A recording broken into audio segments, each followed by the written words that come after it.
Magandang araw po sa inyong lahat at sa mga giliw nating tagapakinig. Sa araw po na ito ay mapapakinggan po natin ang kwento ng 10 taong gulang na batang si Amado.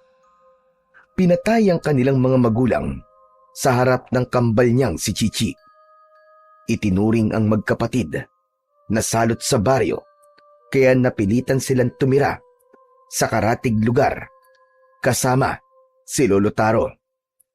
Ano ang matutuklasan ni Amado sa pagkatao ng matanda? Magagawa kaya niyang matalo ang kampon ng kadiliman? Sama-sama po nating pakinggan ang buhay at pakikipagsapalaran ng batang ulila na may mutya at kambal na banakon.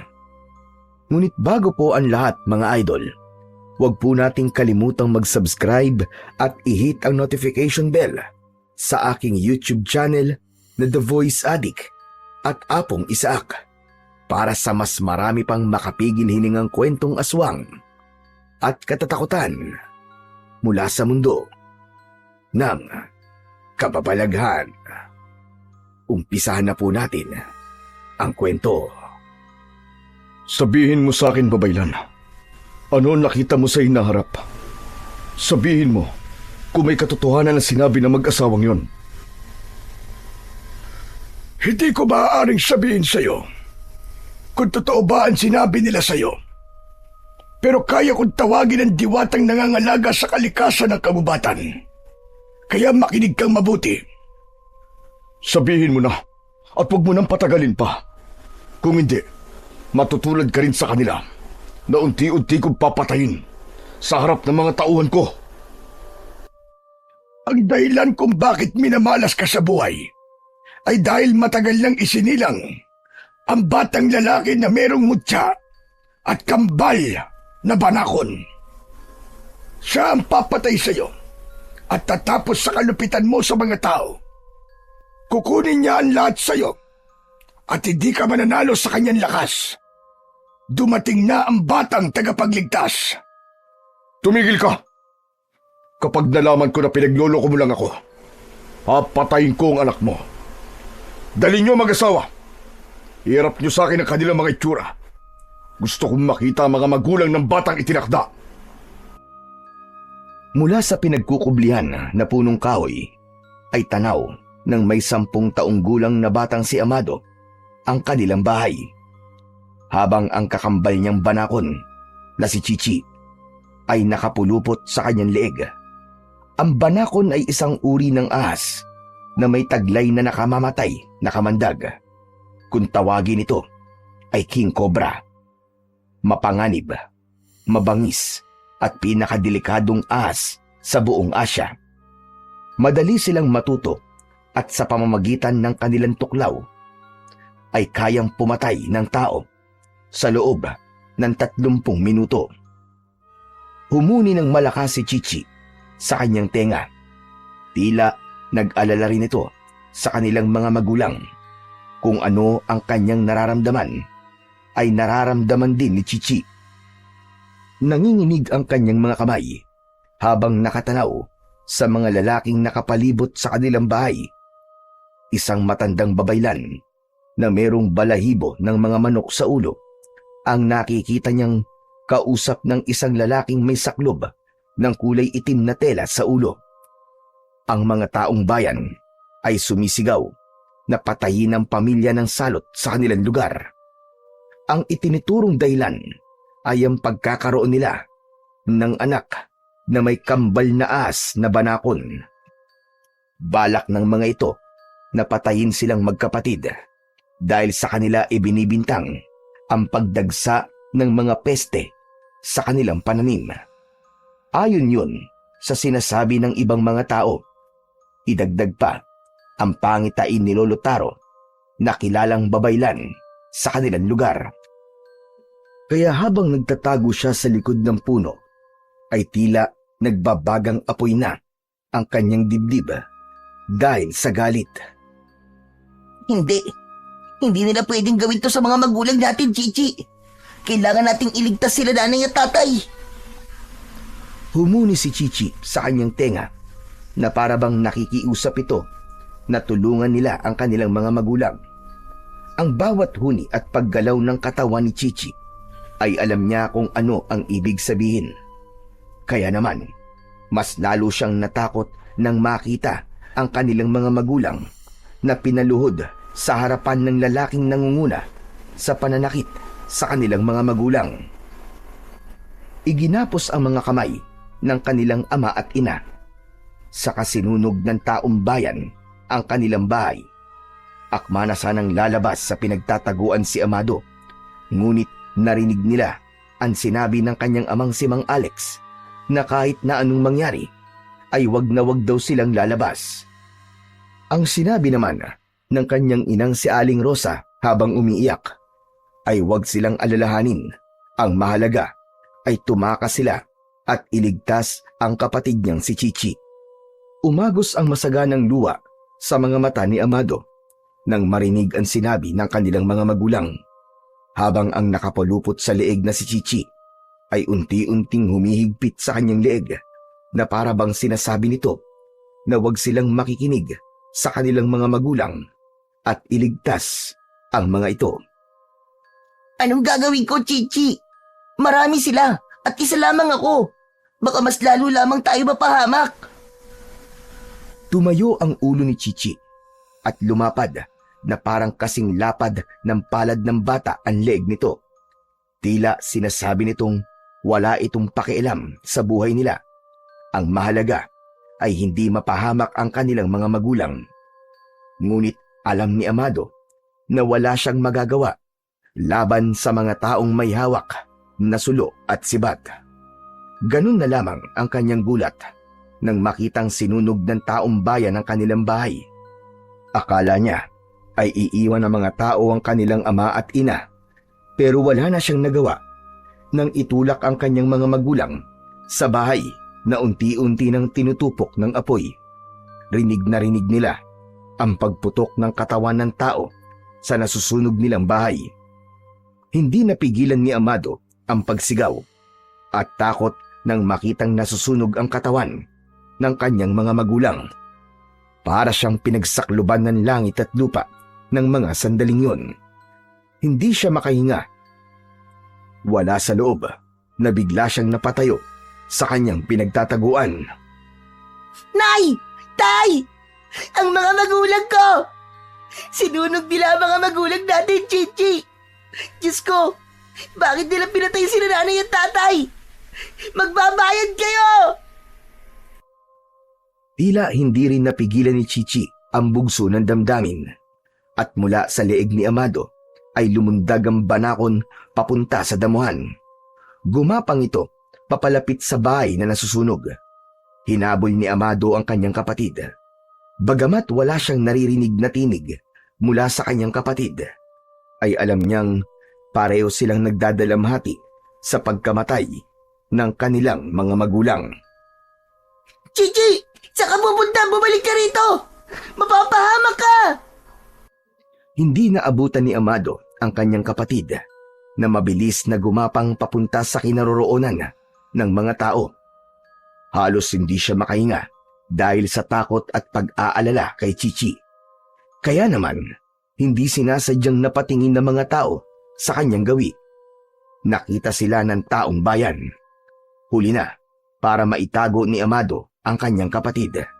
Dahil sa paglingon ng lalaking galit na galit kanina, ay nakita na sila nito na magkasama. Ngumisi ito ng nakakatakot na para bang nakakita ng pagkain. Sa unahan naman ito ay ang isang matangkad na lalaki na parang isang anino. Mabilis na tumakbo ang mga ito sa kanilang kinaroroonan. Kaya naman, agad niyang kinuha si Chichi at isinampay sa kanyang balikat. Pero mas mabilis na kumilos si Lolo Taro para lumapit sa kanila. Nagpumiglas siya sa pagkakahawak ng matanda sa kanila. Akala niya ay huhulihin sila nito, ngunit nagkamali siya dahil mahigpit nitong hinawakan ng kanyang kamay at hinila siya papunta sa kakahuyan para tumakas. Malalaki ang hakbang ng kanilang paa na tumakbo papalayo sa mga taong humahabol sa kanila. Takbo na! Tumakas na kayo, bilisan nyo! At kahit na anong mangyari, ay huwag na huwag kayong magpapaabot sa kanila! Bitiwan niyo po ako! Huwag po kayo kung basta na akala nyo ay wala kayong kasalanan. Pinatay niyo ang mga magulang ko. Kasama nila kayo. Kaya huwag kayong magkunwari. Kakampi nila kayo. Kayo ang dahilan kung bakit nila pinatay ang mga magulang ko. Wala silang kasalanan. At hindi sila hayop para sunugin nyo. Mahigpit na inayos ni Amado ang kapatid niyang si Chichi sa kanyang leeg at tumakbo papunta sa kakahuyan. Naramdaman niyang sumunod sa kanila ang matanda at tila binabantayan sila nito. Ngunit ang kanyang damdamin ay nagpupuyos pa rin sa galit dahil rinig na rinig niyang ito ang dahilan kung bakit pinatay ang kanilang mga magulang. Napasulyap siya sa gawi ng matandang si Lolo Taro. Hinugot ng matanda ang 2 kahoy sa likuran nito, saka ibinigay kay Amado. Sinalo niya yon habang nakatingin sa mga taong humahabol sa kanila. Tumigil ang mga ito sa pagtakbo nang makitang nakatayo sina Lolo Taro at Amado sa gitna ng gubat. Ngunit nagulat si Amado nang makitang unti-unting nagbabago ang anyo ng mga tao. Hindi sila mga ordinaryong nilalang dahil sila ang mga aswang na gabunan. Merong kakayahang maglaho ang mga ito at nagkukunwaring mga tao para mapalaya sila sa kanilang bahay. Pinagmasdan ni Amado ang hawak niyang arnis. Tinamaan ng liwanag ng buwan ang nakausling talim sa dulo ng kanyang sandata. Isa itong kahoy na kulay lupa na kapag tumama sa katawan ng aswang ay agad itong malalason ng talim at mamamatay. Yun ang nag-iisang armas ng babaylan. Wala na siyang ibang paraan kundi ang tanggapin ang ibinigay sa kanya ng matanda. Saka na lamang niya ito haharapin kapag nakaligtas silang 2 ni Chichi. Sumugod kagad sa kanyang kinaroroonan ang mga gabunan na merong iba't ibang kulay. Inatake siya ng mga ito sa braso, ngunit nagawa niyang paluin ng 2 beses ang ulo ng mga ito. Bumaliktad ang mga ito sa lupa at hindi na nakabangon. Nagtataka si Amado nang makitang bawat tamaan ng kanyang sandata ay dumudugo ang bibig ng mga aswang na gabunan. Mabilis na kumilos si Lolo Taro gamit ang napulot nitong kahoy sa lupa. Lumaban ito sa ibang mga aswang na sumusugod sa kanila. Pinanindigan nito ang pagtulong sa kanilang magkapatid. Pero hindi ibig sabihin nun na mawawala na rin ang kanyang galit sa babaylan. Ang dating mabagal kumilos na matanda ay biglang bumilis ang galaw na parang isang mandirigma. Takbo na, Amado! Bilisan mo! Tumakas na kayo! Patawarin mo ko! Patawarin niyo akong magkapatid! Hindi po ako kasing sama lang iniisip nyo. Hindi ko po kayo iiwan dito, Lolo Taro. Huwag ka nang matigas ang ulo! Masyadong marami ang kalaban! Hanggang kaya mong tumakbo'y tumakbo ka na! Huwag kayong titigil! Bilisan mo! Hindi po. Ayoko po umalis. Lalaban ako. Gagamitin ko itong mga kahoy na to para patayin silang lahat. Dudurugin ko sila sa mga kamay ko. Magbabayad silang lahat sa akin. Huwag! Huwag kang lalapit sa kanila, Amado! Tumakas na kayo! Papatayin nila kayo! Lalong-lalo na ang kapatid mo si Chichi! Dala ng matinding galit ay hindi pinansin ni Amado ang sinabi ni Lolo Taro. Diretso lang siya sa pagsugod habang si Chichi ay hindi umaalis sa pagkakapulupot sa kanyang leeg. Ang mga nilalang na nakakalapit kay Amado ay tinutuklaw din ito at hindi nakakatakas sa kabandag ng kanyang kapatid. Nang makarating sa gitna si Amado ay nahagip ng kanyang mga mata ang pagtaas ng kamay ng lalaki. Isang senyas yun ng pag-atake. Maigpit niyang hinawakan ng kanyang arnis. Sabay-sabay na umatake ang mga nauulol na aswang na gabunan at naglalaho sa tuwing tatamaan niya ito ng kanyang sandata. Sa muling paglitaw ng mga gabunan, sa kanyang tabi ay bigla siya nitong kakalmutin sa likod. Nahirapan siya na atakihin ng mga ito dahil sa kakayahan nilang maglaho. Pero mas nag-alala siya kay Chichi. Agad niyang tinignan kung nasugatan ang kanyang kapatid. Ngunit napatunayan niyang kapag nasasaktan siya ay nararamdaman din ito ang sakit na nararamdaman niya. Kaya naman, sinikap ni Amado na wag na siyang masusugatan. Kaya lang, hindi naiwasan ni Amado ang pag-atake ng aswang sa kanyang kinaroroonan. Tinamaan siya sa tiyan ng malakas na suntok mula sa lalaking pumatay sa kanyang mga magulang. Ngunit sa pagkakataong yun, ay malinaw niyang nakikita ang halimaw nitong muka.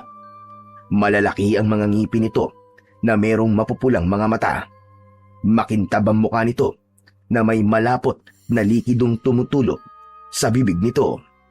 Lalong nadagdagan ang nakakakilabot nitong itsura nang bigla itong nagsalita. Sinasabi ng babae na to na kayo raw ang papatay sa akin. Paano kung dito pa lang ay patayin ko na kayong magkapatid? Halata naman na wala kayong kakayahan. Teka, ang kwintas mo bata, ibigay mo sa akin yan. Wala kang karapatan sa kwintas ng bata, kaya tantanan mo na sila. Walang kasalanan si Amado sa inyo. Sadyang nakatala lang sa kapalaran mo, napapatayin ka ng isang batang may mutya at kambal na banakon. Ang nakatakda ay mangyayari at hindi mo sila mapapatay.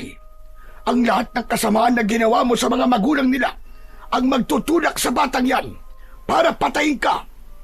Ikaw ang nagsimula ng pag-uukay ng libingan mo. Talaga bang hindi ka natatakot sa akin, tanda? Ang ingay ng bunganga mo. Ikaw ang dapat na matakot sa kanila. Hindi mo ba naisip na dahil sa pagpatay mo sa mga magulang nila, ay yun na rin ang simula ng pag-iiganti nila laban sa'yo? Kaya humanda ka. Malapit na ang katapusan mo. Tumigil ka, tanda. Hindi kayo magtatagumpay. Pagpipira-pirasuhin ko katawan ng magkambal na ito para walang magiging banta sa buhay ko. Kung kinakailangan patayin ang lahat ng mga bata na kasing edad niya, ay gagawin ko. Hindi ako manghihinayang sa mga buhay nila. Yun ay kung matatalo mo ang batang may kambal na banakon. Pagmasdan mo ang ginawa niya sa mga alagad mo, mangyayari din sa iyo ang sinapit nila. Hindi pa lubos na lumalabas ang kanyang kapangyarihan. Kaya tagdaan mo, wala kang laban sa kanila. Tignan ko lang kung makakaligtas pa siya sa gagawin ko. Tumigil na kayo! Sa oras na magkaroon ako ng pagkakataon para patayin ang lahat ng mga aswang na pumatay sa mga magulang ko, ay gagawin ko. Kaya tama lang, Satsat. Simulan na natin ang laban! Isang mataas na pagtalon ang ginawa ni Amado papunta sa kinaroroonan ng pinuno ng mga aswang. Ngunit humarang si Lolo Taro sa unahan ni Amado dahil ito ang nais na humarap sa mga aswang at pinatatakas na naman sila nito. Para bang pinipigilan ng matanda na labanan niya ang pinuno ng mga aswang na gabunan. Hindi maaari! Layuan niyo si Amado! Ako ang harapin niyo! Magbabayad kayo! Ako ang kalabanin mo! Bakit? Natatakot ka ba, tanda? Takot ka bang makita kung paano ko sila papatayin? Akala ko ba ay siya ang papatay sa akin? Baka nakakalimutan mong kung hindi dahil sa mga hula mo, hindi ko papatayin ang mag-asawa.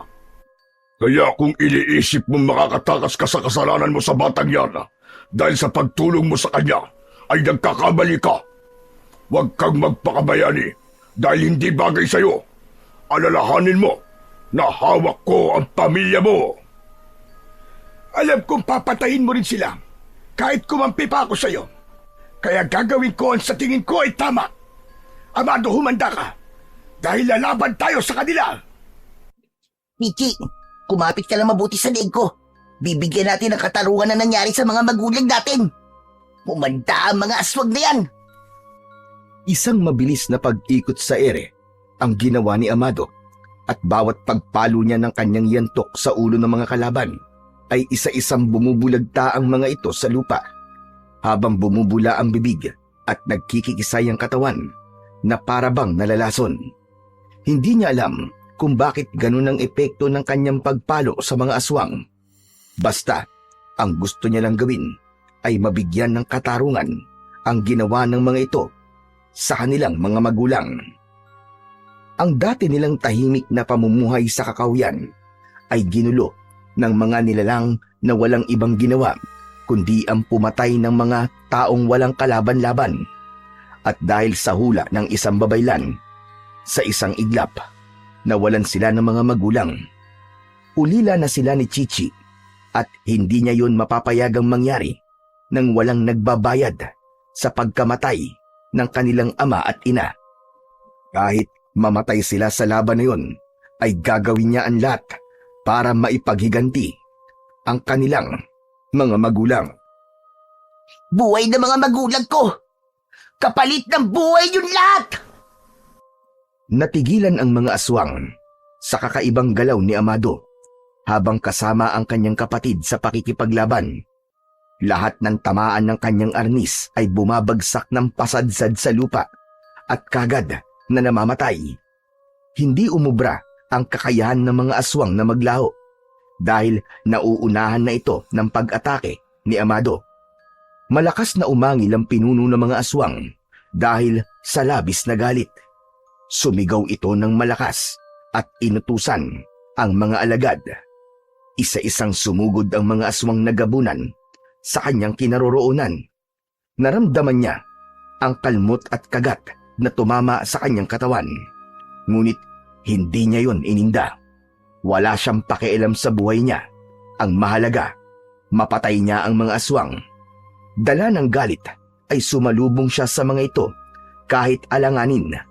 Habang si Lolo Taro naman ay nakipaglaban na rin sa mga aswang gamit ang kahoy. Pinaghahampas nito ang mga kalaban. Nang maramdaman ng pinuno ang kakaibang lakas ni Amado, natigilan ito. Titig na titig ang pinuno ng aswang sa suot na kwintas ni Amado. Para bang doon nanggagaling ang lakas niya sa pakikipaglaban. Napansin niyang sumenyas ang pinuno ng mga aswang sa tauhan nito. Ano pang hinihintay nyo mga inutil? Pagtulungan nyo ang batang yan! Patayin nyo na! Galit na galit ang mga aswang habang umaangil na tumutulo ang laway. Bukod sa pagpalo ng arnis sa ulo, ay hindi rin sila nakakaiwas sa tuklaw ng banakon na si Chichi. Bumagsak ang mga ito sa lupa habang bumubula ang bibig.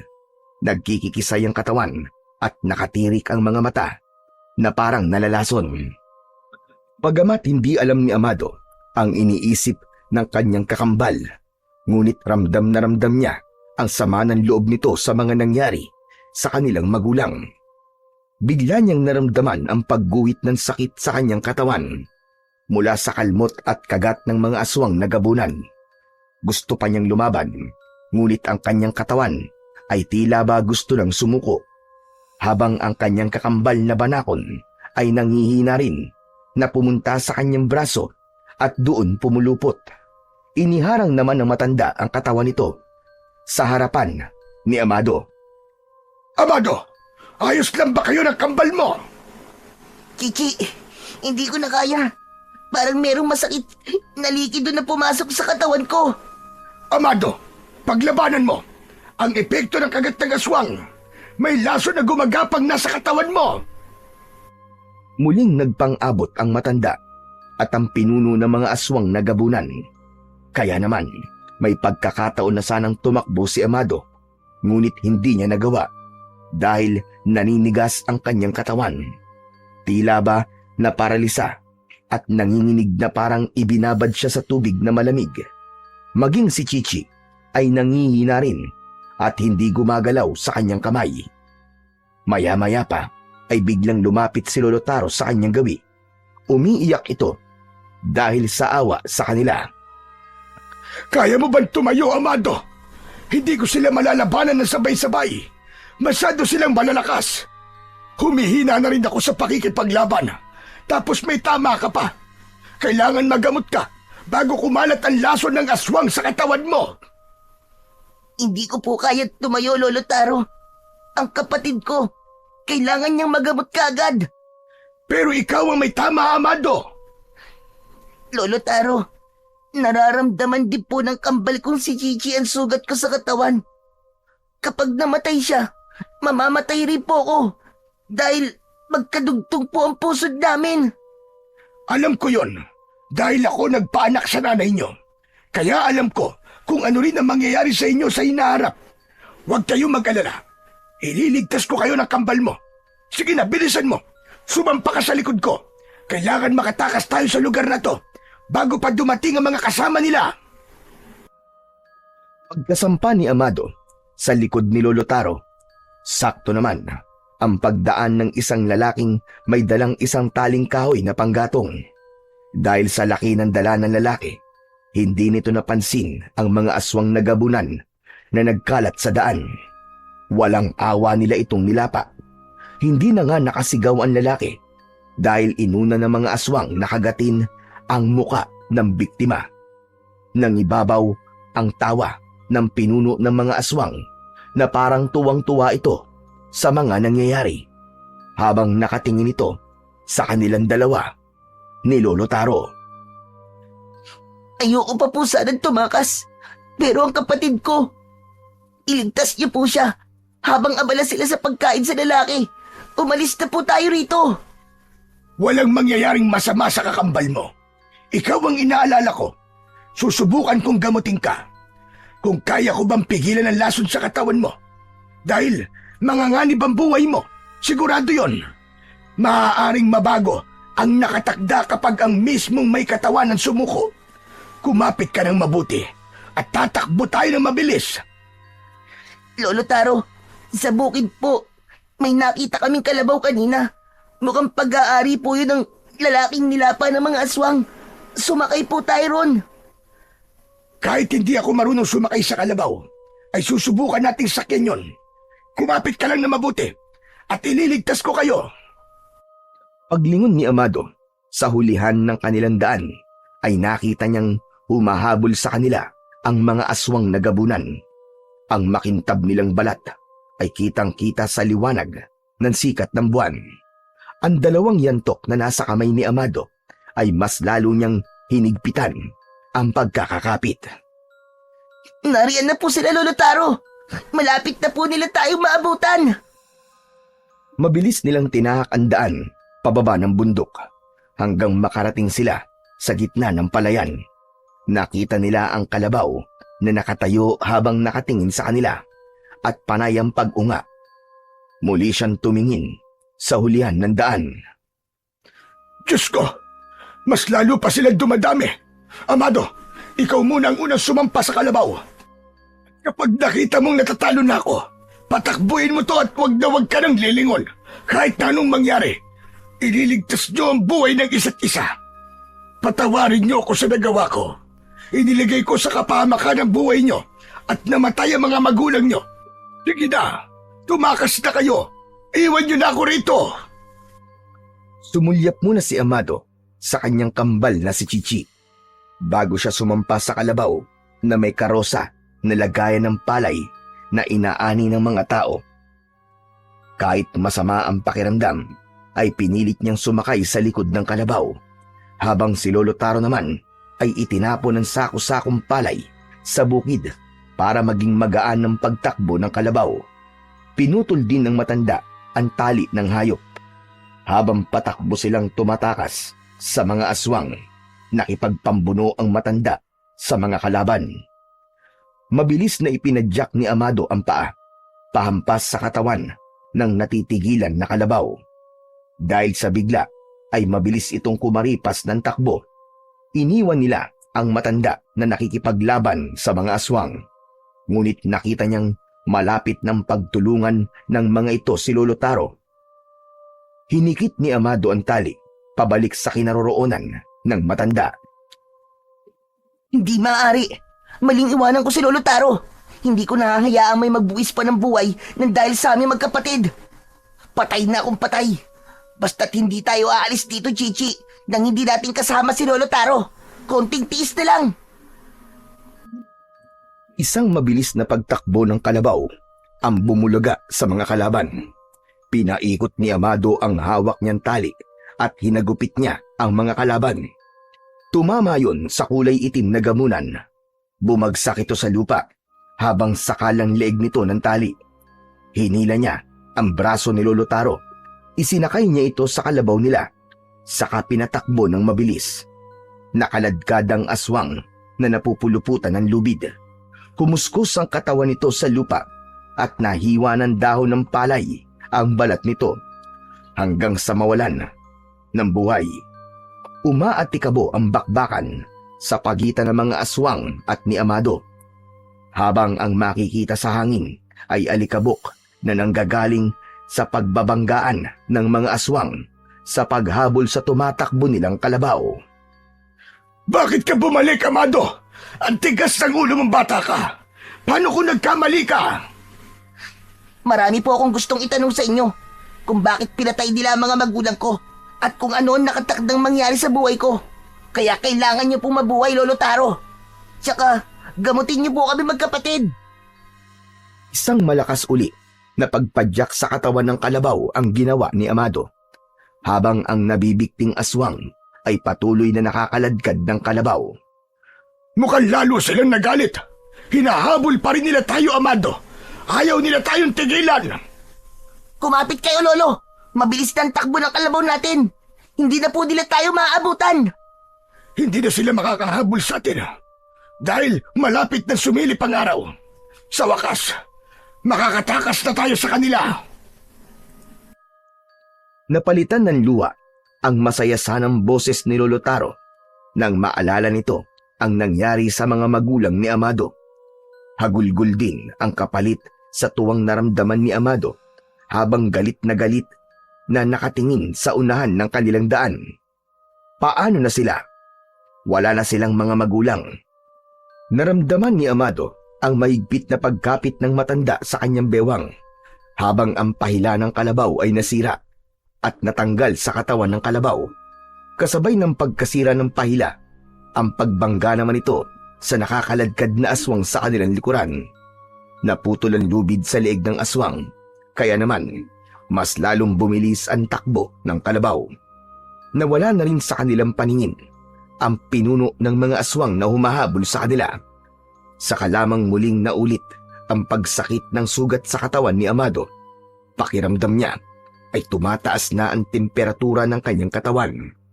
Bigla niyang naramdaman ang paggalaw ni Chichi sa kanyang braso. Ngayon, wala na po kaming mga magulang, Lolo Taro. Hindi ako titigil hanggat hindi ko naigaganti ang mga magulang namin. Kahit hindi ko naiintindihan ng mga nangyayari, papatayin ko silang lahat.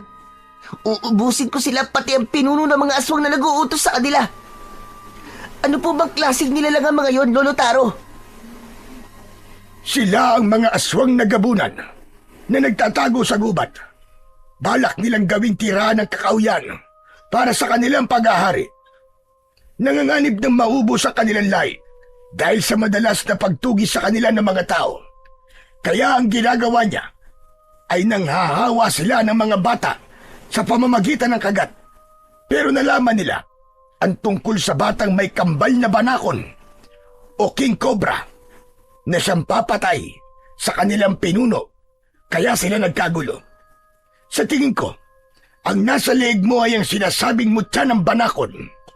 Kaya siguro, nagkaroon ka ng kambal na banakon dahil ikaw ang nakatakdang papatay sa pinuno ng aswang na gabunan. Pero, paano po nila natuntun ang pinagtataguan ng mga magulang ko? Kung kayo lamang po ang nakakaalam tungkol sa amin ng kapatid ko, kayo din po ba nagsabi sa kanila? Hindi ko alam kung paano nilang nalaman, Amado. Kung ako nagsabi sa kanila, dapat noon pa, nung bago pa lang kayong silang. Marahil mayroong ibang nakakita sa inyo at itinuro ang tirahan nyo. O di kaya naman nasundan kayo at may nakakita na kasama mo si Chichi, ang kambal mong ahas. Matagal kong itinago ang tungkol sa inyo ni Chichi, kaya hindi ko magagawang ipahamak kayo. Hawak nila ang pamilya ko. Kaya wala akong nagawa para ipagtanggol ang mga magulang nyo. Patawarin nyo ko. Pero uunahin kong malaman kung sino ang taong nagsumbong sa pinunong yun ng mga aswang. At siya ang papanagutin ko sa lahat ng ito. Pero paano po ang pamilya nyo? Baka po patayin nila ang mga anak at apo po ninyo. Anak lang ang meron ako. Wala akong mga apo. Wala na rin akong asawa. Dahil pinatay nila ang asawa ko. Bumakas ang lungkot sa boses ni Lolo Taro habang patuloy sa pagtakbo ang kalabaw na sinasakyan nila. Maya-maya pa ay muling nagsalita si Amado habang nasa braso pa rin ang natutulog na kambal niyang si Chichi. Puntaan po natin ang bahay nyo. Iligtas na po muna natin ang pamilya nyo doon. Malakas ang kutob kong pinatay na rin nila ang anak ko. Imposible na pagkatapos kong iligtas kayo, ay buhayin pa nila ang anak ko. Pero bakit nyo po yung ginawa? Kahit hindi ko kayo tinulungan at hinayaan kong mabiyag nila ako, papatayin pa rin nila ang anak ko. At ako naman ay gagamitin nila sa kasamaan. Ang aking kakayahan ay hindi maaaring gamitin ng kampon ng kadiliman. Pero Lolo Taro, sana po ay buhay pa siya. Nakita po ba ninyo ang mukha ng pinuno ng aswang na gabunan? Masyadong madilim ang kanyang muka dahil sa taklob ng kanyang ulo. Hindi ko nga nakilala ang boses dahil ng mga oras na yon ay mas nanaig ang pagnanais kong makatakas at mailigtas sa mga magulang nyo. Ngunit patawarin nyo talaga ako. Wala akong nagawa kundi sabihin sa kanila ang totoo. Huli ko na rin naisip na kahit kumampi ako sa kanila, ay papatayin pa rin talaga nila ang anak ko. Ganon mag-isip ang mga halimaw na kagaya nila. Mga demonyo! Ingatan mo ang arnis, Amado. Dahil yan ang nakita kong ginamit mong sandata. Napapatay sa mga hayop na yon. Nahulog sa malalim na pag-iisip si Amado habang nakatingin siya sa unahan ng daan ng kanilang kalabaw. Malawak ang palayan at alam niyang ang kinaroroonan nila ay ang kabilang baryo na napapabalitang pinamumugaran naman ng manunugis ng mga aswang. Kaya doon sila ligtas kung sakaling magtago sila roon. Kaya lang, kailangan niyang itago ang kanyang kapatid. Para sa kanilang kaligtasan, may paniniwala ang baryo na ang batang may kambal na ahas, lalo na kung banakon, ay mabigat daw sa pamumuhay at palaging hinahabol ng kamalasan. Ang iba pa nga ay nagsasabi na nagtatawag daw ng masasamang elemento ang presensya ng magkambal. Yun din ang naging dahilan kung bakit mas pinili ng kanilang mga magulang na manirahan na lamang sa kabundukan para itago silang dalawang magkapatid. Kaya lang, natuntun pa rin talaga sila ng taong bayan at hindi naman niya inaasahan na lahat pala ng mga taong yun ay aswang na gabunan. Lahat ng mga tao ang gusto ay patayin silang dalawa ng kanyang kambal na si Chichi. Kaya kung minsan, hindi niya naiiwasang sumama ang loob dahil tao lang din sila na may karapatang mabuhay. Chichi, kambal ko, ayos ka lang ba? Konting tiis na lang ha. Malapit na tayo. Huwag kang susuko. Habang papalapit sila ng papalapit sa baryo ng Mahidok, ay unti-unti namang lumalabo ang paningin ni Amado. Kaya naman, dahan-dahan siyang yumuko at nagdasal na sana ay malampasan niya ang sakit na nararamdaman niya. Kanina pa niya yun tinitiis, ngunit nararamdaman niyang bumabagsak na at nanghihina ang kanyang katawan. Napansin naman yun ni Lolo Taro. Diyos ko! Umi-epekto ng lason sa katawan mo, Amado. Kailangan mo na nating magpahinga rito. Halika! Bumaba ka ng kalabaw at kailangan na nating gamutin ang mga sugat mo. Ngunit hindi na nakababa si Amado dahil tuluyan na siyang bumagsak sa lupa kasama ang kapatid niyang si Chichi. Wala na siyang pakialam Kung maabutan sila ng mga gabunan, talagang nahihirapan na siyang huminga. Nagkikikisay ang kanyang katawan at tumitirik na ang kanyang mga mata. Hindi rin niya mapigilan ang pagtulo ng kanyang laway. Kaya naman, sa sobrang pag-aalala ni Lolo Taro, ay naghanap ito ng dahon na pwedeng maigamot sa kanya. Sandali lang, Amado. Kumapit ka. Kailangan ko maghanap ng dahon ng bayabas para malinisan mo ng sugat sa katawan mo. Sandali lang ako. Hindi na hinintay ng matanda ang sagot ni Amado. Agad na itong tumakbo papunta sa kakawyan habang naiwan silang dalawa ng kanyang kambal na si Chichi. Naluluwa siya sa sobrang sakit. Gumapang ang ahas at pumunta ito sa ibabaw ng kanyang tiyan. Titig na titig ito sa mga mata niya at bakas ang matinding pag-aalala.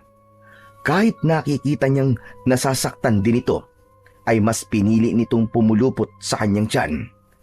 Mahigpit na parabang nababawasan ang sakit na kanyang nararamdaman.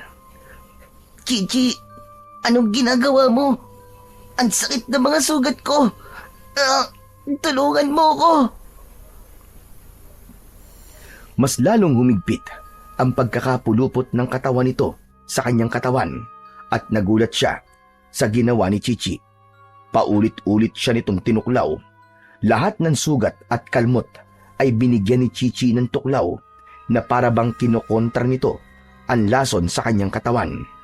Namimilipit sa sakit si Amado, pero dahil maigpit ang pagkakapulupot ng katawan ni Chichi sa kanyang katawan, ay nabawasan ang sakit sa kanyang sugat.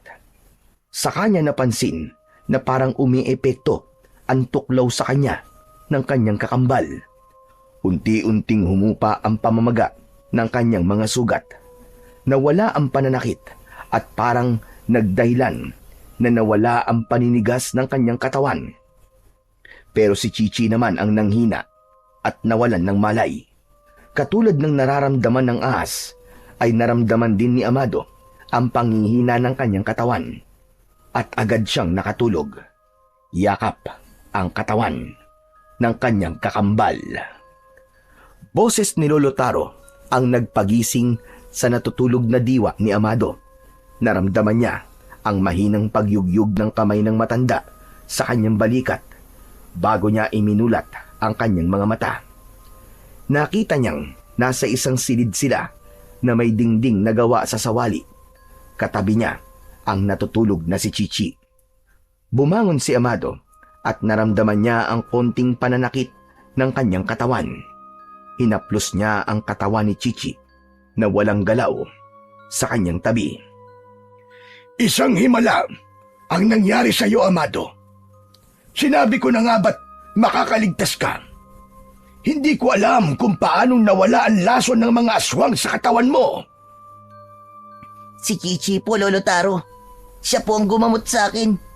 Hindi ko po akalain na meron po siyang kakayang magpagaling ng sugat at lason na likha ng aswang. Teka, nasan po ba tayo ngayon, Lolo Taro? Nandito tayo sa dating bahay ni Kakang Sela. Bahay daw ito na pinapaupan. Kaya naman ginamit ko muna ang konti kong naiipon na pera para sa pangunang bayad ng bahay. Mabuti na lang at walang malay si Chichi, kaya naitago ko siya sa ilalim ng damit mo. Kung siya ang nagpagaling sa iyo, Amado, tama nga ang hinala ko na kayong dalawa ay konektado sa bawat isa. Hindi po ba sila nagtanong kung bakit po duguan ang damit ko? Hindi na, dahil sinabi kong sinalakay tayo ng mga aswang na gabunan. Ligtas tayo sa lugar na ito dahil alam ng mga aswang na lahat ng mga taong nakatira dito ay mga manunugis. Sige na, inumin mo muna itong nilagang talbos ng bayabas para tuluyang gumaling na ang mga sugat mo sa katawan. Maraming salamat po, Lolo Taro. Huwag kang magpasalamat sa akin, Amado. Dahil ginagawa ko lang ito para kahit papano ay mabawasan ang kasalanan ko sa inyong magkapatid. Habang buhay kong pagsisisiyan ang kaduwagan ko dahil namatay ang mga magulang nyo nang dahil sa akin. Natigil sa pagsasalita si Lolo Taro nang biglang gumalaw si Chichi. Para itong tao na biglang tumayo at titig na titig kay Amado. Tila sinusuri nito kung magaling na siya. Huwag kang mag-alala, Chichi. Ayos na ako. Salamat ha. Iniligtas mo ang buhay ko. Biglang lumapad ang leeg ni Chichi at tila nanlilisik ang mga mata nang mapatingin ito sa gawi ni Lolo Taro. Napatayo ang matanda at napaatras ng hakbang. Nakatingin ito sa ahas at napalunok ng laway. Huwag, Chichi. Tinulungan niya tayo. Huwag kang magalit kay Lolo Taro. Ngunit mas lalo lamang naging agresibo ang banakon at gustong tuklawin si Lolo Taro. Maigpit na hinawakan ni Amado ang katawan ng kapatid at itinago sa kanyang likuran. Parang nagtatampo na gumapang ang ahas sa katre at iniwan siya sa higaan. Gumapang ito papunta sa bubong at natulog. Pasensya na po kayo, Lolo Taro ha. Para rin po kasi siya tao eh. Nararamdaman din po niyan sakit na mawalan ng mga magulang. Maaaring masama po ang loob niya sa inyo. Kaya siya nagkaganon. Ayos lang, Amado. Naiintindihan ko siya. Hindi ko naman masisisi si Chichi dahil sa ginawa ko. Nagulat lang ako sa kakayahan niyang pagalingin ka. Ni hindi yun nakita sa pangitain ko. Tanging ang kapalaran mo lang ang nababasa ko. Pero kay Chichi, hindi siya lumalabas kahit sa panaginip ko. Kaya naman, hindi ako makapaniwalang may kakayahan siyang makapagpagaling ng mga lason sa katawan ng tao. Dahil naman ang mga banako na kagaya niya ay mapangalib. Mamamatay ang sino man, natutuklawin niya. Kaya mahirap isipin. Nagaganan tuklaw niya sa ibang tao na nakakagat ng aswang. Sa ngayon, ay dito na muna tayo maninirahan hanggat hindi pa ako nakakahanap ng bahay nating malilipatan. Salamat po, Lolo Taro. Sige na, inumin mo na itong gamot at magpahinga muna kayo magkapatid. Pagkatapos na mainom ni Amado ang nilagang talbos ng bayabas, ay kinuha ng matanda ang baso at malungkot itong lumabas ng kwarto. Nahiga siya sa katre at pinagmasdan ng kapatid na nakahiga sa nakabalagbag na kahoy sa bubong. Matagal niyang inisip kung paano siyang napagaling ng kanyang kapatid. Alam kaya ng mga magulang niya ang kakayahan na yon ni Chichi. Hindi niya namalayan na muli siyang nakatulog. Pagkagising niya ay wala si Lolo Taro. Si Chichi naman ay natutulog pa rin sa kahoy. Kaya naman naisipan ni Amado na lumabas ng kanilang bahay. Bahagya siyang naglakad hanggang sa labas ng bakuran. Maaliwalas ang paligid doon at kakaiba ang simoy ng hangin. Marami ang mga bulaklak na tumutubo sa daan. Parang paraiso ang lugar at sila lamang ang naroroon. Maliban sa malaking kulungan ng baboy na hindi naman mabaho ang amoy ng dumi dahil parang may balon na sadyang tapunan ng dumi ng mga hayop. Nang lumabas si Amado ay biglang nagkagulo ang mga baboy. Sakto naman na mayroong batang lalaki na nakita niyang nagpapakain sa mga hayop. Nakakunot ang noo nito na sumilip sa bakod na parang sinusuri siya. Lumapit ito sa kanya. Sa tingin niya ay 12 taong gulang na ang batang lalaki. Payat at moreno. Hoy, bata! Bakit nandiyan ka sa bahay ni Kakang Sela? Kakang Sela? Pero, inuupahan na ito ni Lolo Taro eh. Kami ang bagong nakatira rito. Saka hindi bata ang pangalan ko. Ako si Amado. Ha? Wala akong pakialam kung ano ang pangalan mo. Ang gusto kong malaman ay kung bakit kayo nakatira sa ipinagbabawal na bahay ni Kakang Sela. Hindi nyo ba alam na lahat ng tumitira sa bahay na yan ay namamatay? Nakikita mo bang nasa gitna kayo ng kakauyan? Daanan to ng mababangis na hayop, pati ng mga aswang. Hindi ako natatakot sa mga aswang. Sila nga ang hinahanap ko dahil pinatay nila ang mga magulang ko. Tila nawala ang yabang ng batang lalaki nang mabanggit niyang wala na siyang mga magulang. Para bang tulad niya ay ulila na rin ito sa ama at ina. Maya-maya pa ay inilahad nito ang kamay sa kanya para magpakilala, habang dala nito ang kulay itim na timba na may lamang pagkain ng mga baboy. Siya nga pala, ako si Kanor. Pasensya ka na. Magkapareho lamang pala tayo na ulila na sa mga magulang. Katulad mo, namatay din ang mga magulang ko nang dahil sa mga aswang na gabunan. Lahat ng mga nakatira dito ay nawalan ng pamilya nang dahil sa mga aswang. Kaya naging manunugis kami ng mga aswang. Ako naman si Amado. Masaya akong nakilala kita, Kanor. Taga rito ka ba talaga? O dayo kang katulad namin? Dito na ako isinilang. Kaya alam ko ang kwento ng bahay na yan ni Kakansela. Dati gusto ko ang bahay na to. Pero hindi kami pinayagan ni Kapitan na tumira sa lugar na yan. Kaya nga nagtataka ako eh. Dahil pinayagan kay ni Kapitan na tumira sa bahay ni Kakansela. Bakit? Sino ba si Kakansela? Siya ang matandang gumagawa nun ng mga aswang na gabunan. Pero napatay siya ng mga mag-asawang manunugis. Magmula nun, ay nawala na ang balita tungkol sa mag-asawa. Pero ito kasing si Kakansela ay merong anak na lalaki at asawa. Hindi namin nakita ang kanilang itsura dahil hindi naman sila lumalabas ng bahay eh. Kutob nga namin nun, sa gabi lang sila lumalabas.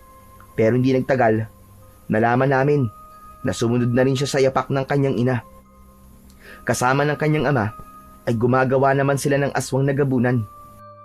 Naghihiganti siya sa mag-asawa at magmula ng tinugis ng mga taong yon, sunod-sunod na ang namamatay sa baryong to. Kaya may paniniwalang babalik siya sa bahay na yan at baka kayo ang pagbalingan nila.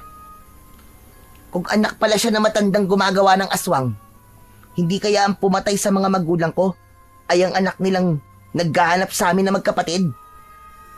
May kapatid ka? Pero ikaw lang naman ang nakikita ko ah. Nasaan ang kapatid mo? Biglang natauhan si Amado. Hindi maaaring malaman ni Kanor ang tungkol sa kanyang kapatid. Kaya naman, nagkunwari siyang nalulungkot at sinabing patay na ang kanyang kapatid. Walang kaalam-alam si Amado na narinig ni Chichi ang sinabi niya at hindi nito napigilan ang sarili. Mabilis itong gumapang papunta sa kanya at itinayo ang katawan sa harap ni Kanor. Nagulat ito at napaupo sa lupa dahil sa takot. Chichi, bakit ka lumabas? Sino siya? Sino siya, Amado? Bakit may banakon kang kasama sa bahay? Huwag ka matakot sa kanya. Kaibigan ko siya. Paano hindi ako matatakot? Banako ng ahas na yan ah. Siya tinatawag na King Cobra. Hindi ka dapat nag-aalaga ng mga ganyang hayop.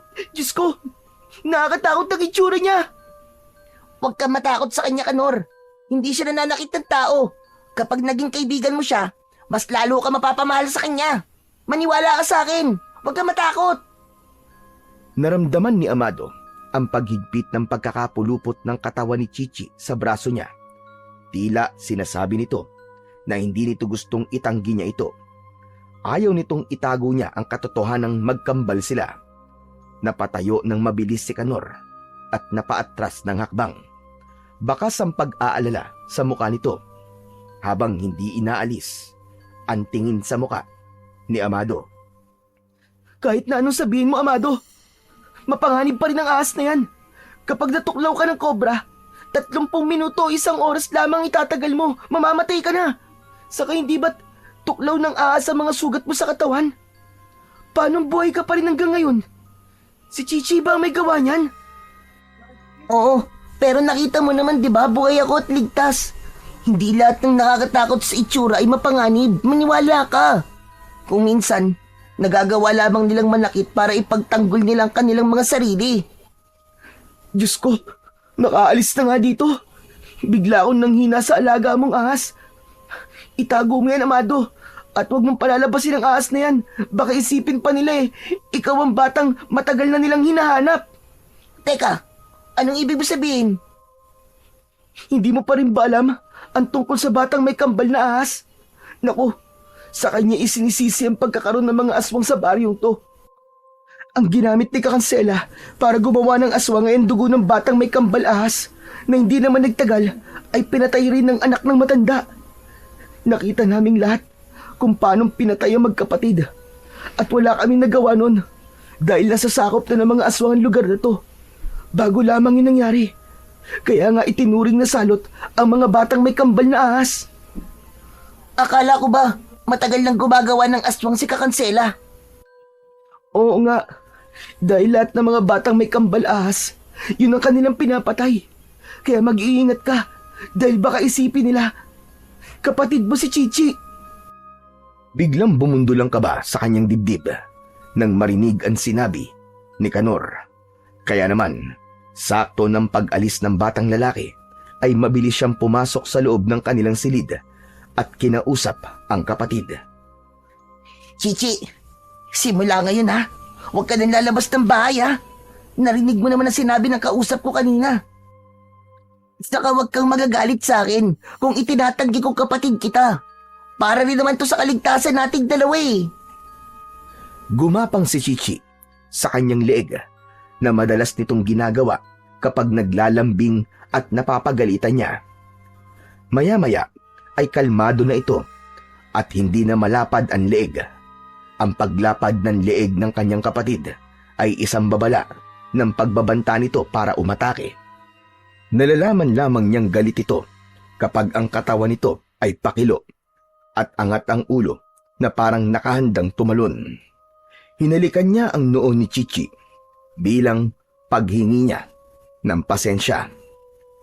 Pagkalipas ng ilang minuto ay dumating si Lolo Taro. May dala itong pagkain, bigas at gulay. Namili ito sa palengke.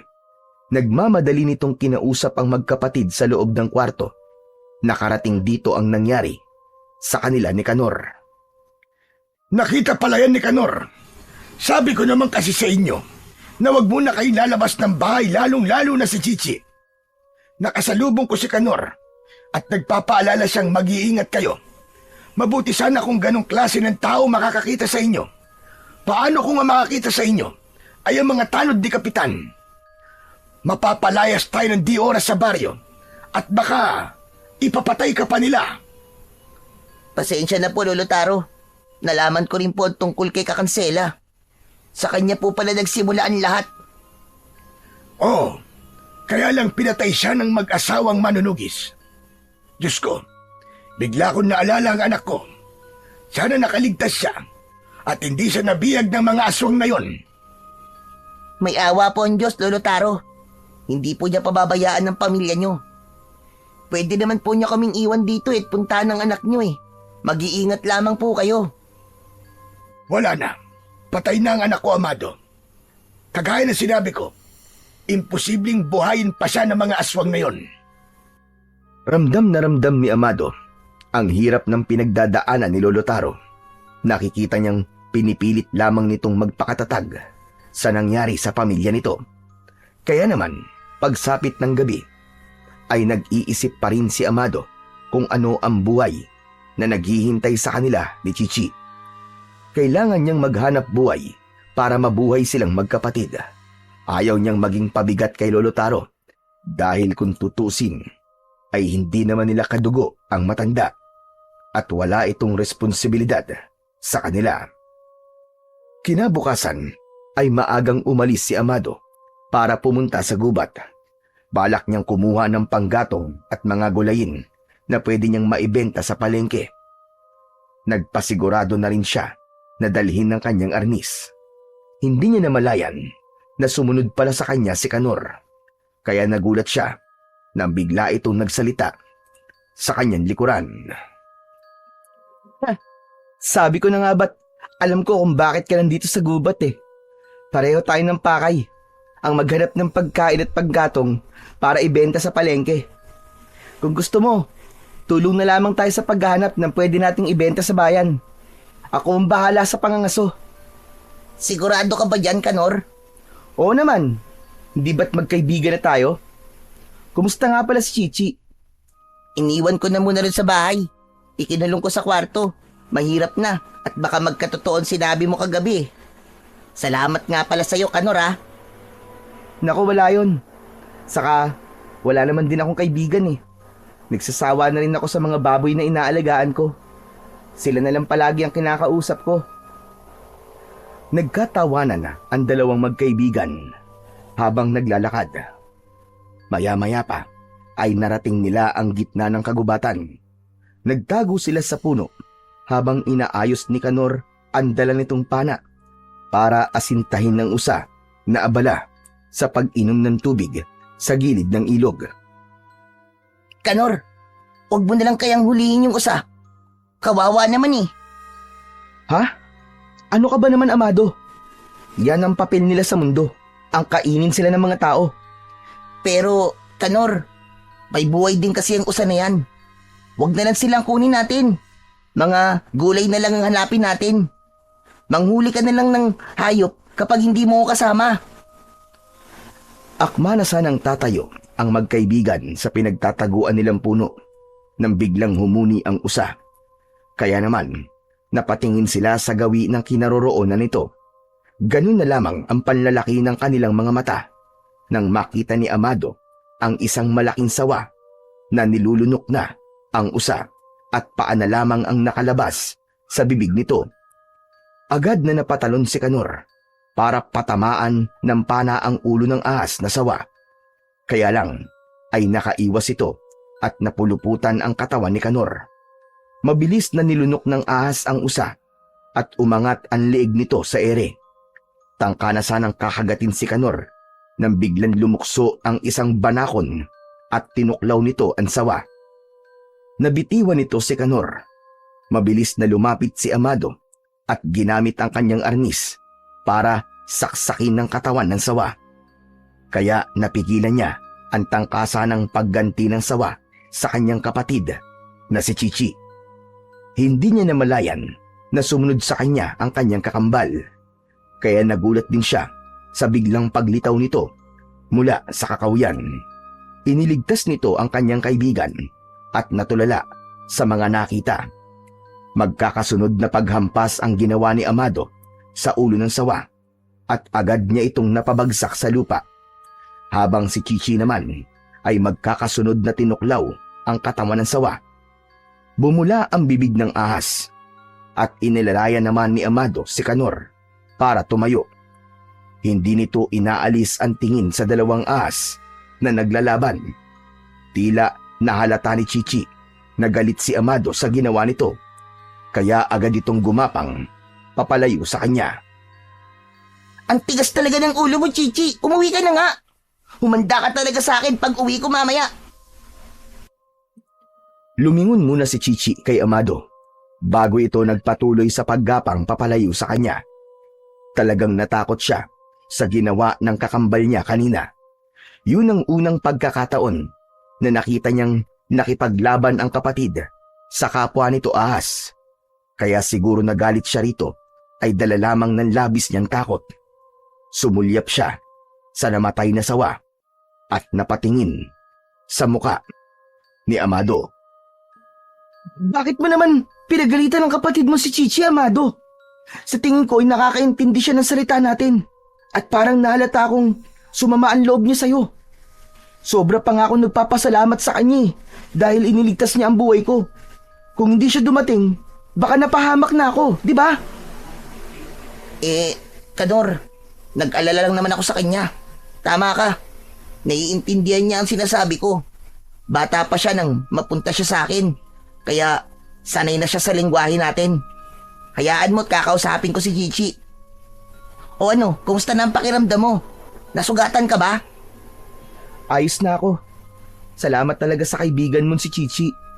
Kung hindi sa kanya, nasaktan na ako. Sana maging kaibigan ko rin siya. Dalawa na tayong mag-aalaga sa kanya. Kaibigan ko na rin siya simula ngayon. Pagkatapos nilang mag-usap, ay naglakad na sila para maghanap ng mga gulay sa gitna ng kagubatan. Hanggang dito na lang kaya tayo, Amado. Malayo ng lugar na to sa lugar natin eh. Baka meron ng mga nilalang na nagtatago sa kakahuyan na to. Sa gabi lang naman nagpapakita ang mga nilalang na yung, Kanor eh. Ang mga aswang na gabunan ay may kakayahang tumagal sa sikat ng araw sapagkat may kakayahan silang maglaho at magpunta sa bahaging madidilim. Katulad ng kinaroroonan natin ngayon. Dahil sa malagong mga dahon na tumataklob sa kinaroroonan natin. Nagmistulan ng gabi ang lugar na to. Teka, sandali lang. Kanina ko pa napapansin ang palawit na kwintas mo, Amado. Parang bato na nang galing sa kung saan. Ang ganda naman yan. Ah, ito ba? Bata pa lang ako suot ko na ang kulay itim na batong to. Ang sabi dun sa akin ng nanay ko, ay kasama raw ito sa inunan ko, nang ako'y isilang. Alam mo ba na napakahalaga nito sa akin? Parang kambal na sinasabi ng matatanda. Maganda ang batong yan dahil nanggaling pala sa sinapupunan ng nanay mo. Pero may paniniwala na karamihan sa mga buhay na bato na pambihirang nakikita sa tao ay tinatawag nilang mutya. Hindi naman ako naniniwala sa ganyang, Kanor. Ang alam ko lang, mahalaga to sa mga magulang ko, kaya iniingatan ko. Tara na nga, umuwi na tayo. Wala naman tayong nahanap na gulay Nang magsimulang maglakad ang magkaibigan, pabalik sana sa kanilang bahay, ay bigla silang natigilan sa kanilang nakita. 5 nilalang ang nakatayo sa kanilang harapan. Nakangisi ang mga ito na ang tingin ay sa suot niyang kwintas. Napahawak ng mahigpit si Amado sa kamay ng kaibigan.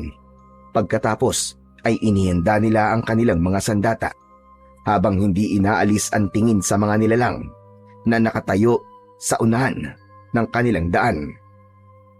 Umaangil ang mga ito at sa biglang paglaho ng isang aswang na gabunan, diretso yun paglapit sa kanila.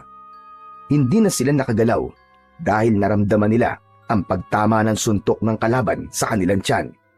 Magkakasabay na bumagsak sa lupa ang magkaibigan at sabay na rin na bumangon. Agad na hinilan ni Kanor ang tali ng pana nito at nagpakawala ng palaso. Tinamaan naman sa ulo ang kalaban at nagkikikisay na bumagsak sa lupa. Habang si Amado naman ay iniiwasan ang bawat kalmot ng aswang at gumaganti siya ng 2 palo ng arnis sa ulo ng kalaban. Bumagsak ito sa lupa, sabay takbo nila papalayo sa mga ito. Naramdaman nilang humabol sa kanila ang 3 aswang na gabunan. Ngunit nang makalayo na sila, ay biglang sumulpot ang mga aswang na gabunan sa kanilang harapan. Mapula ang mga mata ng mga ito habang umaangil. Nagkatinginan ang 2 magkaibigan dahil sa 3 nilalang na dahan-dahang naglalakad papalapit sa kanila. Nakadipa ang mga braso na tila ba sinusubukan silang hulihin. Hindi ko akalain na makakaharap natin ang mga aswang na yan, Kanor. Isa lang ang ibig sabihin niyan. Nakalabas tayo ng gubat na sakop ng ating baryo, kaya nila tayo nahanap. Mag-iingat ka, Amado. Kung hindi tayo lalaban, tayo ang papatayin ng mga yan, sigurado. Isang malakas na paghila sa tali ang ginawa ni Kanor sa hawak na pana nito. Lumipad sa ere ang palaso at nagulat sila nang masaluyon ng aswang na gabunan. Umangil ito ng malakas at lumaki ang bibig nito. Lumitaw ang malalagari nitong mga ngipin na may tumutulong malapot na laway na may kasama pandugo. Si Amado ang sumugod sa mga ito. Mabilis na umikot sa ere si Amado at tinamaan ng kanyang arnis ang ulo ng isang kulay itim na gabunan. Naglaho ito na parang bula at sa muling paglitaw nito ay napunta yon sa kanyang likuran. Siniko niya ng malakas ang mukha nito at sa pag-ikot niyang muli sa ere ay tinamaan ito ng kanyang arnis. Umangat ang paa nito sa lupa at bumagsak sa damuhan. Sinamantala niya ang pagkakataon na yon. Magkakasunod na pagpalo sa katawan nito ang ginawa niya. Tumama yon sa muka at dibdib. Nagkikikisay ang aswang at tumirik ang mga mata hanggang sa masunog ang katawan. Mabilis na napatayo si Amado. Hindi talaga niya maintindihan kung bakit ganun ang epekto ng arnis sa katawan ng aswang. Si Kanor naman na nadadaganan ng aswang ay tinulungan niya at nakita rin ng kanyang kaibigan kung paano niyang pinatay ang aswang sa ibabaw nito. Inalalayan niya itong tumayo, saka hinarap ang natitirang aswang na gabunan. Ngunit nang makita nito kung ano ang ginawa ni Amado sa mga kasama, ay kumaripas ito ng takbo, papalayo sa kanilang kinaroroonan. Paano nangyari yun, Amado? Bakit ganyang kalakas ang kamay mo? Kaya mong pumatay ng aswang gamit ang arnis? Hindi ko nga rin alam, Kanor eh. Hindi ko alam kung bakit nagkakaganito ako. Hindi kaya sa suot kong kwintas na may bato? Tara na nga muna. Saka na lang natin pag-usapan ng bagay na yan. Ang mahalaga ay makaalis na tayo sa lugar na to. Tara na, bilisan natin! Wala nang inaksayang oras ang magkaibigan. Agad silang tumakbo pa uwi sa kanilang bahay. Kasama ni Amado si Kanor dahil balak nitong magpasalamat kay Chichi. Ngunit nagulat sila sa kanilang nadatnan. Sira ang kanilang bahay. Wala na si Lolo Taro. Ang naroon lang ay ang dugo ng tao.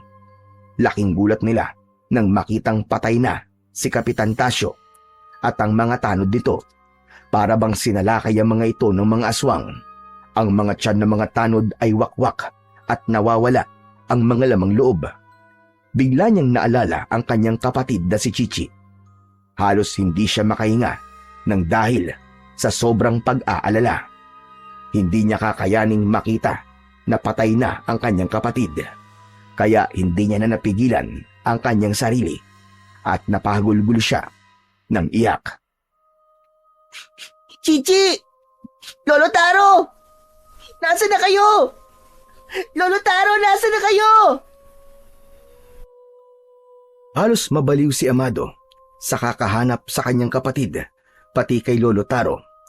Tumulong na rin si Kanor sa paghahanap sa dalawa, ngunit wala talaga silang nakita.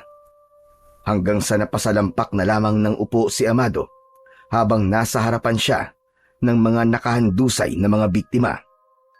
Naluluwang napasabunot siya sa kanyang ulo dahil hindi niya alam kung saan niya hahanapin ang dalawa. Maya-maya pa ay tumayo si Amado, ngunit pinigilan siya ni Kanor.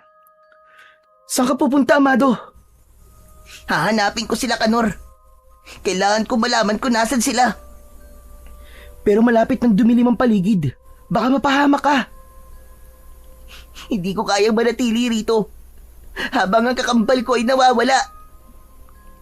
Nagulat si Kanor sa huling sinabi ni Amado. Kaya hindi kagad ito nakapagsalita. Hindi na nabawi ni Amado ang kanyang sinabi dahil narinig na ng lahat ng kanyang kaibigan. Nakakambal niya si Chichi. Pero napansin niya na tila alam na ni Kanor ang tungkol sa kanyang kapatid dahil iba ang nakikita niya sa mga mata ng kaibigan. Kanor, pasensya ka na kung nagawa ko magsinungaling sa'yo. Ginawa ko lang naman yun para protektahan ang kakambal ko eh. Kung ganun, kayo pala ang batang hinahanap ng mga aswang na may mutya at kambal na banakon. Ikaw nga ang batang hinahanap nila. Sa wakas, nahanap din kita. Wala na akong pakialam kung ipagkalat mo sa iba ang tungkol sa amin ng kapatid ko. Ang mahalaga, mahanap ko ang kapatid ko si Chichi. Amado, ano ka ba? Iniligtas ako ni Chichi, kaya hindi ko hahayaan na mapahamak siya ng dahil sa akin. Tutulungan kita na mahanap siya. Sasama ako sa iyo, Amado. Pero baka ikaw naman na mapahamak, Kanor. Tangka na sanang aalis ang magkaibigan nang dumating sa bahay si Lolo Taro kasama ang dalawang lalaki na ngayon lamang nila nakita. Pero hindi niya pinansin ang kasama ng matanda. Sa halip ay mabilis siyang lumapit sa mga ito at hinanap si Chichi. Lolo, si Chichi nawawala siya at nagulat na lamang po ako nang marami nang namatay sa bahay natin. Ano po nangyari? Ba, pambihira ka naman bata ka, oo. Ako nga ang dapat na magtanong yan sa'yo. Kung saan-saan na kitang hinanap at hindi ko na rin alam kung saan nagpunta si Chichi. Dinalakay kami ng mga aswang nagabunan kanina at tumingi lang ako ng tulong kay Roy.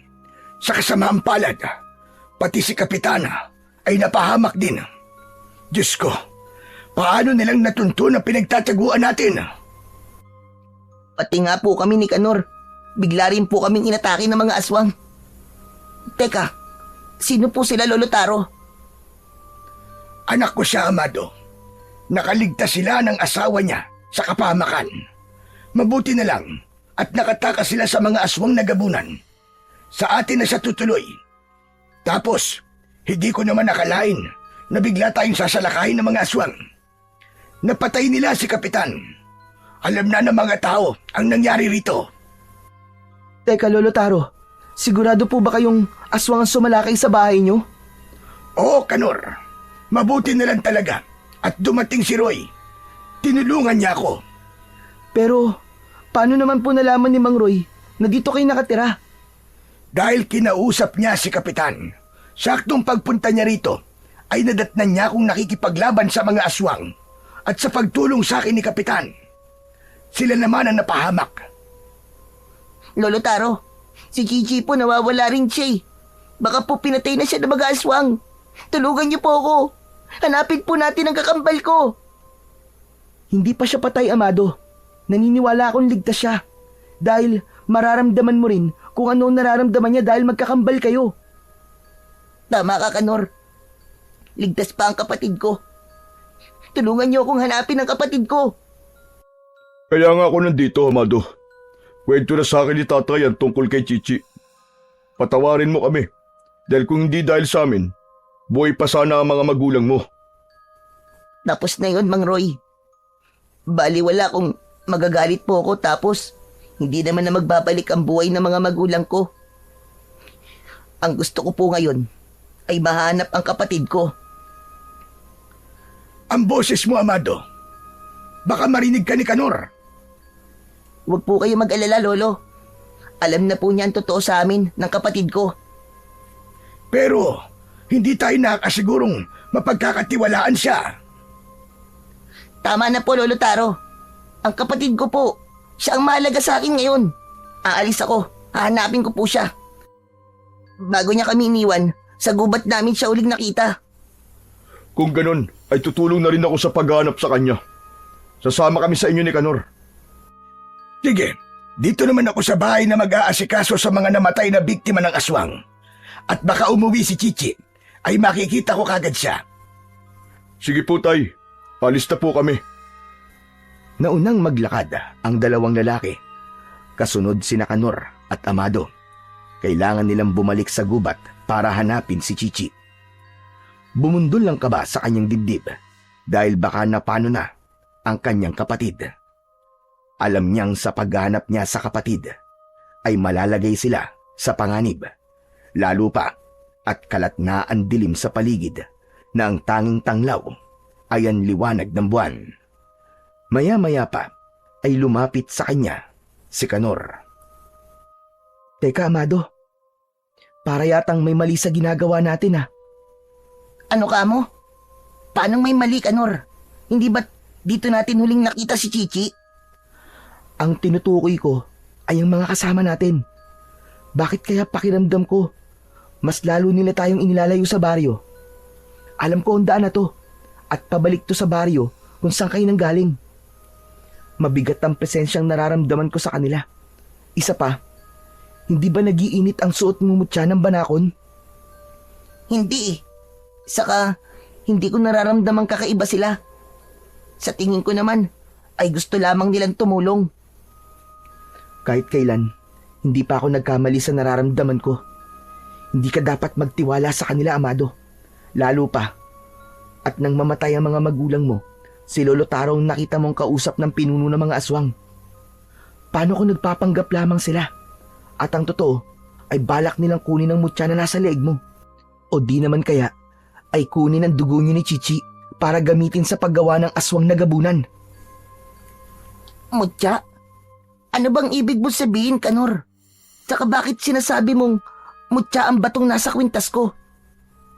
Teka. Sino ka bang talaga? Bakit marami kang alam tungkol sa amin? Kung hindi ako nagkakamali, ang batong nasa leeg mo ay batong mutya ng banakon. Sigurado ako ron, magmula nang sabihin mo sa akin ang totoo.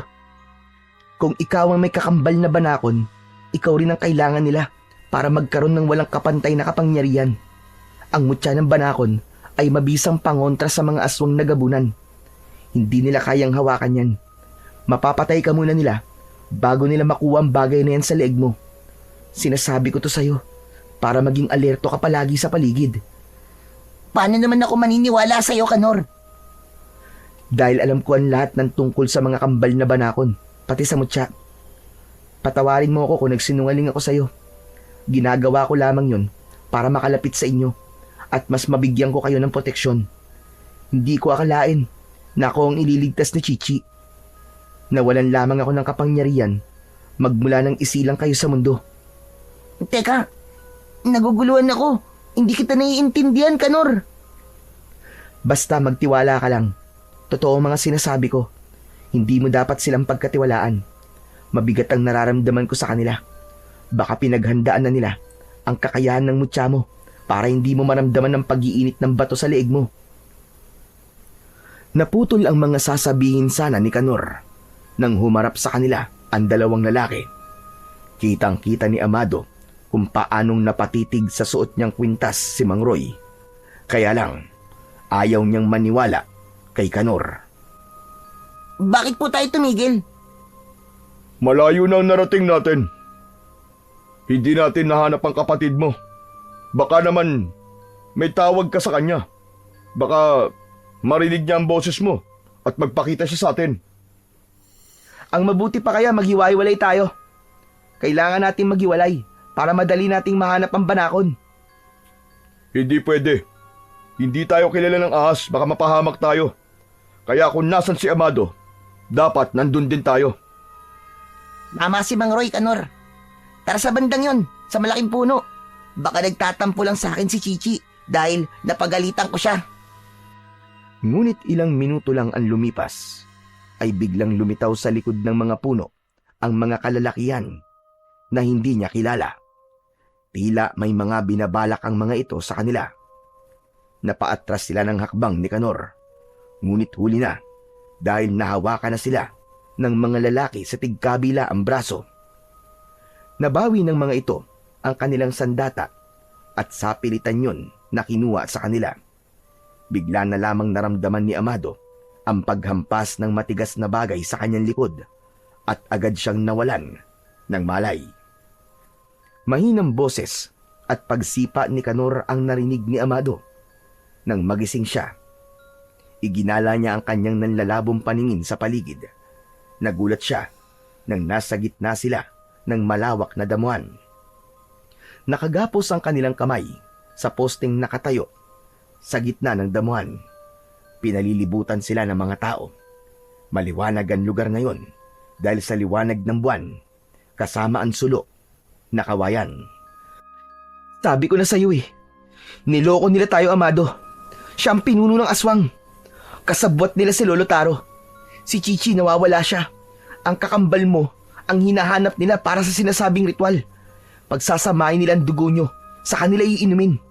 Nalaman ko na ang epekto ng inyong dugo sa katawan ng mga aswang na gabunan ay ang paglakas ng kanilang kapangyarihan at pagpapanatili ng kanilang kabataan. Hindi sila tatanda kailanman. Kalaban ka rin ba, Kanor? Bakit lahat na lang ng pinagkakatiwalaan namin ay kalaban ko? Iba ako sa kanila, Amado. Kakampi niyo ako rito.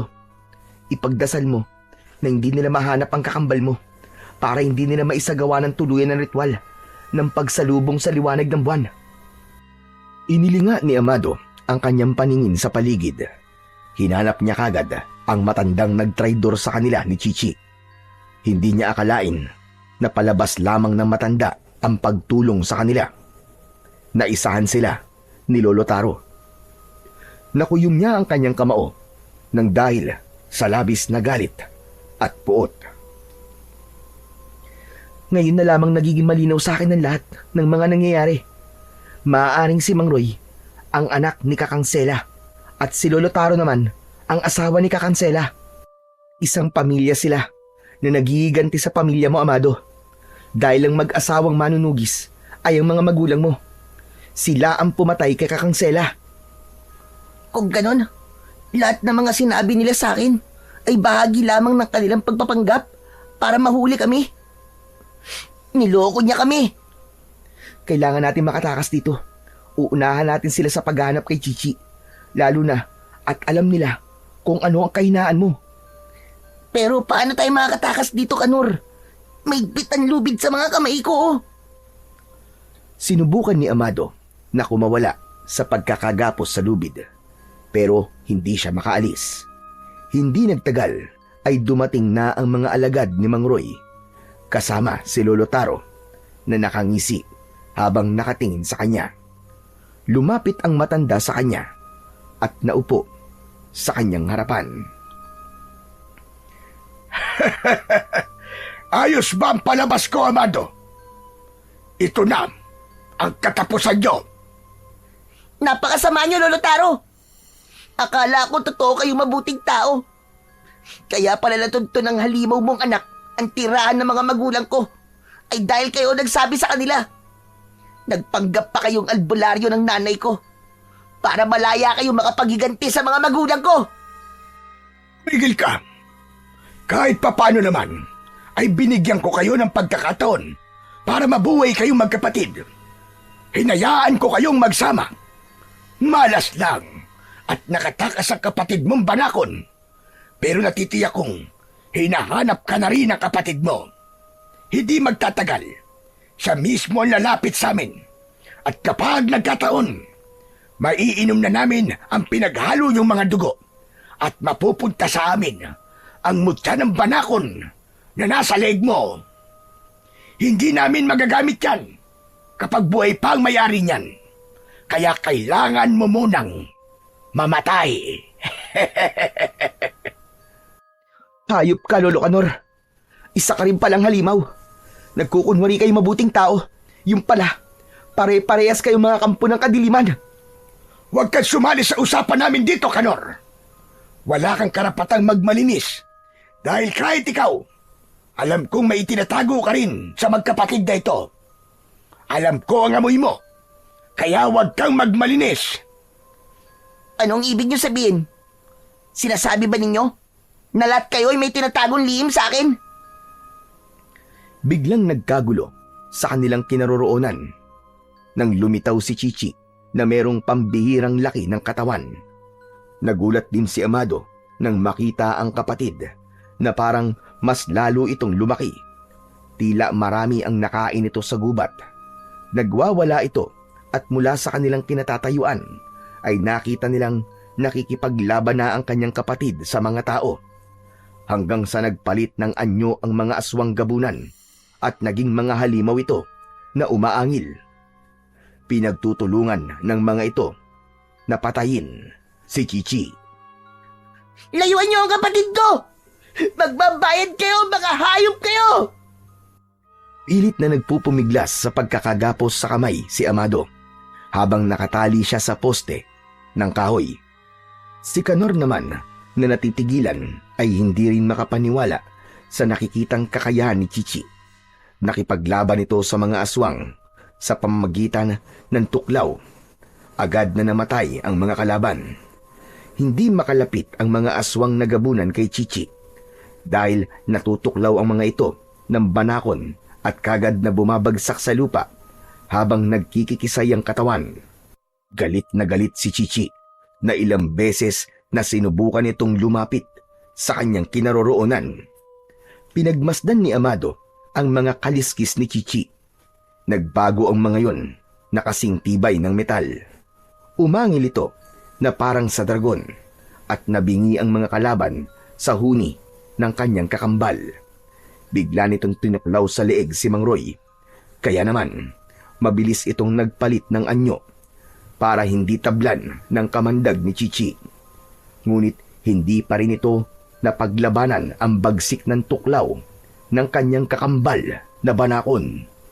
Bumagsak ito sa lupa habang sapu-sapu ang leeg na tinamaan ng tuklaw hanggang bumula ang bibig nito at namatay.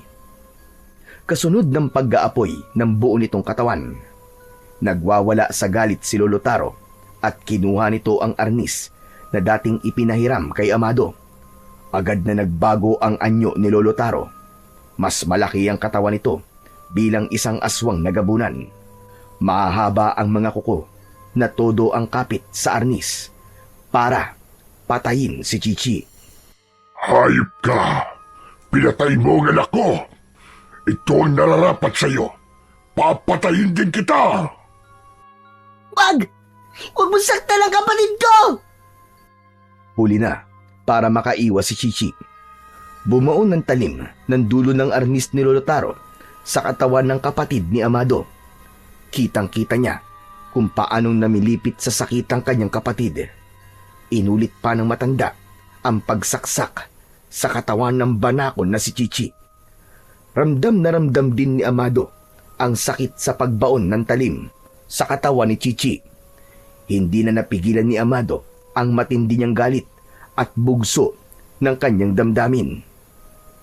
Naramdaman niya ang pag-iinit ng suot niyang kwintas, pati ang pagtubo ng mga kaliskis na parang ahas sa kanyang balat. Hanggang sa kanyang muka ay lumitaw ang malabanakon na kaliskis. Gumapang ang liwanag na nanggagaling sa kanyang suot na mutya. Nagbago rin ang kulay ng kanyang mga mata. Nagkulay dilaw at lumakas ang kanyang katawan. Naputol niya ang tali sa kanyang mga kamay at tinubuan siya ng pangil na parang sa kobra.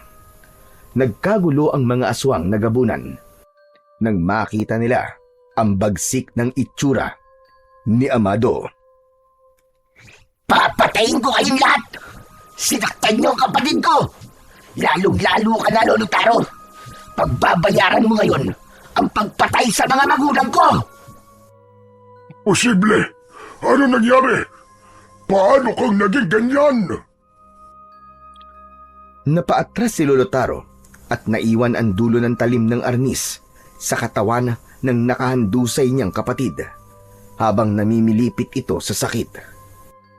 Nanginginig si Amado dahil sa galit. Hindi na siya nakapaghintay. Mabilis siyang sumugod sa matanda. Bawat kalmot niya at pagkagat dito ay nababalutan niya ito ng malalakas na liwanag na nanggagaling sa kwintas niya. Tila dinadagdagan ng kanyang mutya ang sakit na nararamdaman ni Lolo Taro. Halos mapasigaw ang matanda sa labis na sakit mula sa kalmot at kagat niya sa katawan nito. Hindi nakalaban ng matanda dahil sa lakas ng kapangyarihan ni Amado. Isang mabilis at malakas na pag-ikot sa ere ang ginawa niya at lahat ng liwanag na lumabas sa kanyang katawan ay naghugis na parang mga banakon. Tinuklaw niya ang mga ito at ang mga alagad ng matanda. Walang nakatakas na aswang ni isa. Ang lahat ay pinatay ng naghugis ahas na liwanag mula sa katawan ni Amado.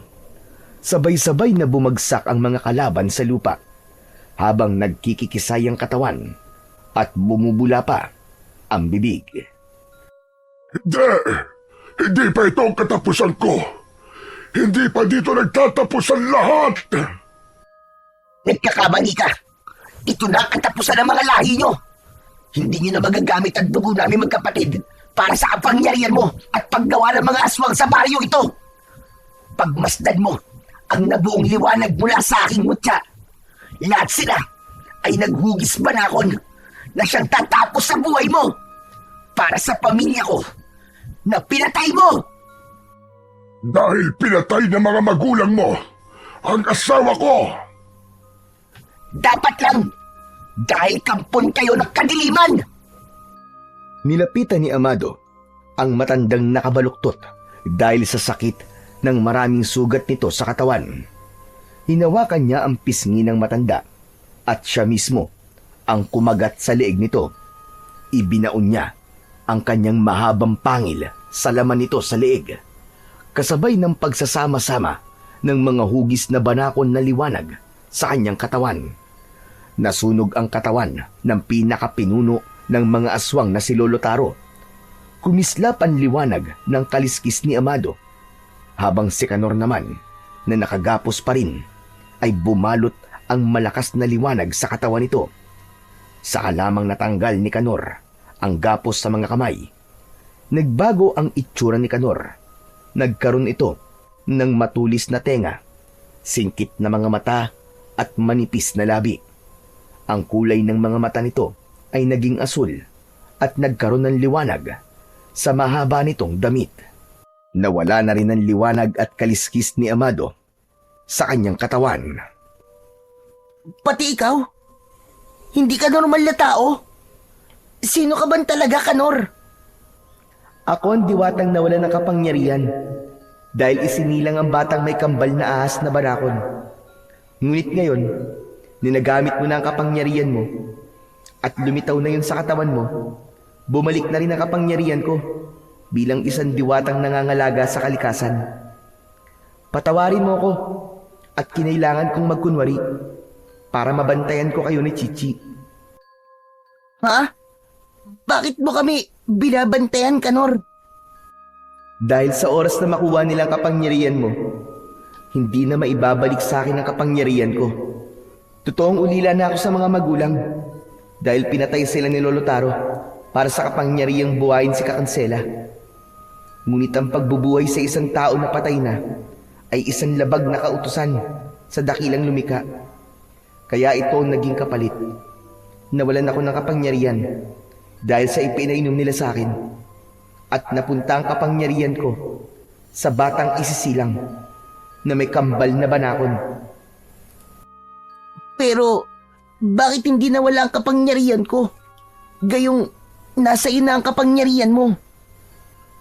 Dahil nakilala ka ng kapangyarihan ng mutya ng banakon. Bahagi ka ng aking kapangyarihan.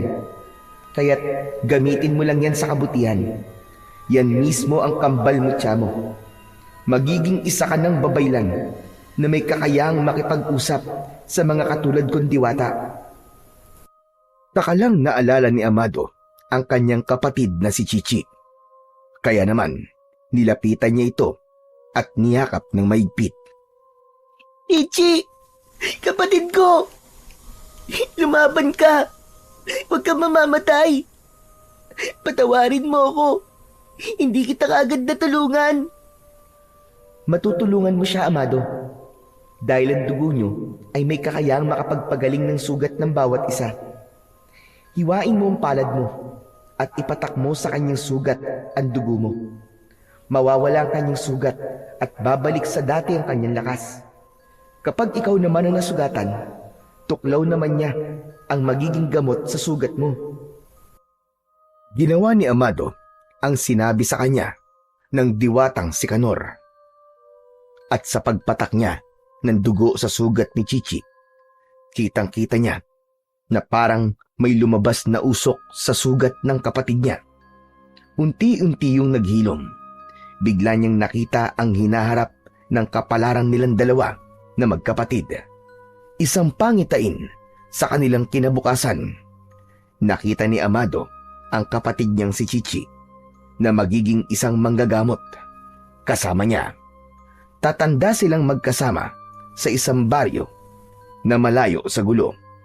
Tila nakita rin ni Kanor ang pangitain na yon sa magkapatid. Kaya't masaya itong nagsalita. Kung ganon, kayong dalawa nga ang nakatakda na maging manggagamot ng mga tuklaw ng ahas. Makakakita rin kayo ng mga pangitain sa hinaharap dahil hinirang na kayo ng mga bagong babaylan. Sa pagsasama ng inyong dugo, nananalitay na sa inyong ugat ang kakayahan ng pagiging isang mahusay na babaylan. Kanor, totoo ba yung sinasabi mo? Oo, Amado. Nagkaroon ka ng kakayahang makipag-ugnayan sa espiritual na aspeto ng pagsilip ng hinaharap ng isang tao. Magkakaroon ka ng mga pangitain, ngunit hindi mo maaaring baguhin ang mga itinakda. Kaya sinabing babaylan, ang ibig sabihin nun ay pagbibigay ng babala sa isang tao para sa kanyang hinaharap. Hindi ka maaaring makialam sa kapalaran ng taong hihingi ng tulong sa inyo na malaman ang kanilang kapalaran. Naramdaman ni Amado ang paggalaw ni Chichi at gumapang sa kanyang leeg. Medyo mabigat na ang kanyang kapatid dahil lumaki na ito. Maya-maya pa ay nagsidatingan na ang mga taong bayan at nasaksiyan pala nila ang pakikipaglaban ng magkapatid sa mga aswang na gabunan. Kaya naman, ginawa ng mga ito ang lahat para iparamdam ang taus-puso nilang pasasalamat sa ginawa ng magkapatid. Ipinagpagawa sila ng mga ito ng bahay na matutuluyan. Bagamat si Amado lamang ang nakakakita kay Kanor, ay sobra siyang nagpapasalamat sa diwatang hindi sila iniwan at sinamahan sila sa bahay kubong ginawa ng mga tao. Magmula ng gabing yun, ay tuluyan ng nawakasan ang paggasik ng lagim ng mga aswang na gabunan, habang ang magkapatid ay nanatiling manggagamot ng mga tuklaw ng ahas o kahit na anong karamdaman na kayang pagalingin ng magkapatid. Marami ang humanga sa kanila at hindi na sila itinuring na mga salot. Sa halip, naging sikat sila dahil marami na silang natulungang mga tao.